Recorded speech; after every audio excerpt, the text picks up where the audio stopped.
Chapter 1, Understanding Diversity. Three children around your age have drawn the figures above. Use the empty box to draw your human figure. Is your drawing similar to any of the others? The chances are that your drawing is quite different from the other three, which you can see are quite different from each other. This is because each one of us has a unique drawing style. We not only don't look exactly like each other, but also differ in terms of the language we speak, our cultural backgrounds, the religious rituals we observe, and of course the way we draw. Making friends. Do you think it would be easy for you to make friends with someone who was very different from you? Read the following story and think about this. I had meant it as a joke made up for a small raised boy who sold newspapers at the Janpat crossing at the busy intersection. Every time I cycled past, he would run after me, holding out the English paper and screaming out the evening headlines in a mixture of Hindi and English words. This time I stopped by the pavement and asked for the Hindi paper. His mouth fell open. You mean you know Hindi? He asked. Of course, I said, as I paid for the paper. Why? What did you think? He paused. But you look so Angrez, he said. You mean you can even read Hindi? Of course I can. I said this time a little impatiently. I can speak, read and write Hindi. Hindi is one of the subjects I study in school. Subject? He asked. How could I explain what a subject was to someone who had never been to school? Well, it is something. I began, but the lights changed and the honking behind me grew a hundredfold, and I let myself be pushed along with the rest of the traffic. The next day he was there again, smiling at me and holding out a Hindi paper. भैया, he said, आपका अखबार.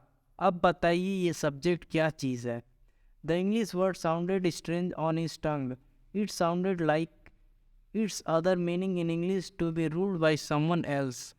Oh, it's just something to study, I said, and then because the red light had come on, I asked him, have you ever been to school? Never, he answered. And he added proudly, I began working when I was so high. He measured himself against my cycle seat. First, my mother used to come with me, but I can do it all alone. Where is mother now? I asked, but then the lights changed and I was off. I heard him yell from somewhere behind me, she's in Meerut with. The rest was drowned out. My name is Samir, he said the next day, and very shyly he asked, what's yours? It was incredible. My bicycle wobbled. My name is Samir too, I said. What? His eyes lit up. Yes, I grinned at him. It's another name for Hanuman's father. You know. So now you are Samir Ek and I am Samir Do, he said triumphantly. Something like that, I answered, and then I held out my hand. Haath milao, Samir Do. His hand nestled in mine like a little bird. I could still feel its warmth as I cycled away. The next day, he did not have his usual smile for me. There is a trouble in Meerut, he said. Many people are being killed there in the riots. I looked at the headlines, communal riots. I blazed, but Samir, I began, I am Muslim Samir. He said in answer. And all my people are in Meerut. His eyes filled with tears, and when I touched his shoulder, he would not look up. He was not at the crossing the day after, neither the day after, nor ever again. And no newspaper in English or Hindi can tell me where my Samir Do has gone. While Samir Ek is more familiar with English, Samir Do speaks Hindi, although they both are more at home in different languages. They still communicated with each other. They made the effort to do so because this was what was important to them. Samir Ek and Samir Do also come from different religious and cultural backgrounds. While Samir Ek is a Hindu, Samir Do is a Muslim. Different religious and cultural backgrounds such as these are an aspect of diversity. In addition to their diverse religious and cultural backgrounds, there are other ways in which Samir Ek and Samir Do are different from each other. For example, while Samir Ek goes to school, Samir Do sells newspapers. Samir, though, did not have the opportunity to attend school. Perhaps you have noticed that there are several people in the area where you live who are poor and who don't have enough to eat or wear, and sometimes not even a place to live. This difference is not the same as the one we have seen earlier. Here we are talking not of difference but of inequality. Inequality comes about when a person does not have the resources and opportunities that are available to other person. The caste system is another example of inequality. According to this, society was divided into different groups depending upon the work that people did, and they were supposed to remain in those groups. So if your parents were potters, you could only become a potter, nothing else. This system was considered irreversible, and because you were not supposed to change your profession, it was not considered necessary for you to know anything more than what you needed in your profession. This created a situation of inequality. You will read more about this and other inequalities in the following chapters. What does diversity add to our lives? Just like Samir Ek and Samir Do became friends, you might have friends who are very different from you. You have probably eaten different kind of food in their homes, celebrated different festivals with them, tried out the clothes they wear, and learned some of their languages as well. You probably like reading and hearing stories and adventures about different animals, peoples, and even ghosts. Perhaps you have Perhaps you even enjoy making up stories yourself. Many young people feel happy when they read a good story because it gives them lots of ideas to make up more stories. People who write stories get their ideas from all sorts of different places, from books and read life and from their imagination. Some may have lived in forests close to animals and chosen to write of their fights and friendships. Others read real accounts of kings and queens and wrote stories about love and honor. Some dipped into their own childhood memories of school and friends and wrote stories of adventure. Imagine if all the storytellers and writers that you have heard and read so far were forced to live in a place where all people wore the same two colors, red and white, ate the same food, maybe potatoes, took care of the same two animals, for example, the deer and the cat, and to entertain themselves, played snakes and ladders. What kind of stories do you think they would write? Diversity in India. India is a country of many diversities. We speak different languages, have various types of food, celebrate different festivals, practice different religions, but actually, if you think about it, we do many things that are similar except that we do them in different ways. How do we explain diversity? A little more than 200 years ago, or long before the train, aeroplanes, bus, or car become a part of our lives, people traveled from one part of the world to another in ships or horses. Our camels are on foot. Often they went in search of new lands or new places to settle in or for people to trade with, and because it took so long to travel, once they got to a place, people stayed there often for a long time. Many others left their homes because there were famines and drought and they could not get enough to eat. Some went in search of work while others left because there was a war. Sometimes, as they began to make their homes in new places, people began to change a little, and at other times, they managed to do things in the old ways. So, their languages, food, music, religions became a mix of the old and the new, and out of this intermixing of cultures came something new and different. The history of many places shows us how many different cultural influences have helped to shape life and culture there. Thus, religions became very diverse because of their unique histories. Similarly, diversity also comes about when people adapt their lives to the geographical areas in which they live. For example, Living near the sea is quite different from living in the mountainous areas. Not only do people have different clothing and eating habits, but even the kinds of work they do are different. In cities, it is often easy to forget how closely people's lives are tied to their physical surroundings.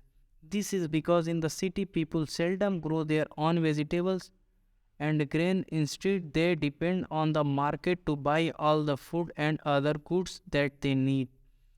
Let us try to understand what we mean when we say that historical and geographical factors influence the diversity of a region. We can do this by reading about life in two different parts of the country, Kerala and Ladakh. Ladakh is a desert in the mountains in the eastern part of Jammu and Kashmir. Very little agriculture is possible here since this region does not receive any rain and is covered in snow for a large part of the year. There are very few trees that can grow in the region. For drinking water, people depend on the melting snow during the summer months. People here keep sheep and goats. The goats in this region are special because they produce Pashmina wool. This wool is prized and Pashmina shawls costs a lot of money. The people in Ladakh carefully collect the wool of the goats and sell these to traders from Kashmir. Pashmina shawls are chiefly woven in Kashmir. The people eat meat and milk products like cheese and butter. Each family owns some goats, cows, and tijos, yap cows. Being a desert did not mean that Ladakh did not attract its shares of traders. It was considered a good trade route as it had many passes through which caravans traveled to what is today called Tibet. These caravans carried textiles and spices, raw silk, and carpets. Buddhism reached Tibet via Ladakh. Ladakh is also called Little Tibet. Islam was introduced in this region more than 400 years ago, and there is a significant Muslim population here. Ladakh has a very rich oral tradition of songs and poems. Local versions of Tibetan national epic, the Kesar Saga, are performed and sung by both Muslims and Buddhists. Kerala is a state in the southwest corner of India. It is surrounded by the sea on one side and hills on the other. A number of spices like pepper, cloves, and cardamoms are grown on the hills. It is spices that made this region an attractive place for traders. Javis and Arab traders were the first to come here. The apostle of Christ, St. Thomas, is believed to have come here nearly 2000 years ago, and he is credited with bringing Christianity to India. Many Arab traders also came and settled down here. Ibn Battuta, who traveled here a little less than 700 years ago, wrote a travelogue in which he describes the lives of Muslims and says that they were a highly respected community. The Portuguese discovered the sea route to India from Europe when Vasco da Gama landed with his ship here. Because of all these various historical influences, people in Kerala practice different religions such as Judaism, Islam, Christianity, Hinduism, and Buddhism. The fishing nets used here look exactly like the Chinese fishing nets and are called Chinawala. Even the utensil used for frying is called the China Chatti, and it is believed that the word Chin could have come from China. The fertile land and climate are suited to growing rice, and a majority of people here eat rice, fish, and vegetables. While Kerala and Ladakh are quite different in terms of their geographical features, the history of both regions has similar cultural influences. Both regions were influenced by Chinese and Arab traders. It was the geography of Kerala which allowed for the cultivation of spices, and the special geographical location of Ladakh and its wool that drew traders to these regions. Thus, history and geography are often tied in the cultural life of a region. The influence of diverse cultures is not merely a thing of the past. Our present lives are all about moving from place to place for work, and with each move, our cultural tradition and the way of life slowly became part of new place we are in.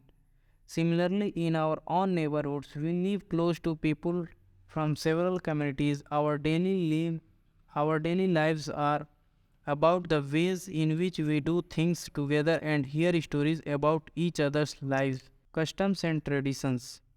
Unity in diversity. India's diversity has always been recognized as a source of its strength. When the British ruled India, women and men from different cultural, religious, and regional backgrounds came together to oppose them. India's freedom movement had thousands of people of different backgrounds in it. They worked together to decide joint actions. They went to jail together and they found different ways to oppose the British. Interestingly, the British thought they could divide Indians because they were so different and then continue to rule them, but the people showed how they could be different and yet be united in their battle against the British. Don't forget the days of blood, oh friend. In the midst of your happiness, remember to shed a tear for us. The hunter has torn away every single flower. Do plant a flower in the desert garden, dear friend. Having fallen to bullets, we slept in Jallianwala Bagh. Do light a lamp on this lovely grave, our friend. The blood of Hindus and Muslims flows together today. Do soak your robe in this river of blood, dear friend. Some rot in jails while others lie in their graves. Do shed a few tears for them, O friend. India's People's Theatre Association.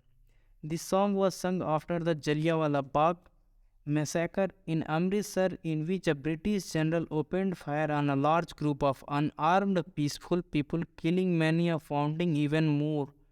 Men and women, Hindus, Sikhs, and Muslims, rich and poor, had gathered to protest against the British. This song was composed and sung to honor the memory of those brave people. Songs and symbols that emerged during freedom struggles serve as a constant reminder of our country, rich tradition of respect for diversity. Do you know the story of the Indian flag? It was used as a symbol of protest against the British by people everywhere.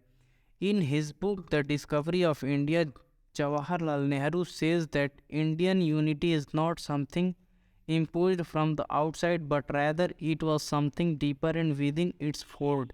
The widest tolerance of belief and custom was practiced, and every variety acknowledged and even encouraged. It was Nehru who coined the phrase unity in diversity to describe the country.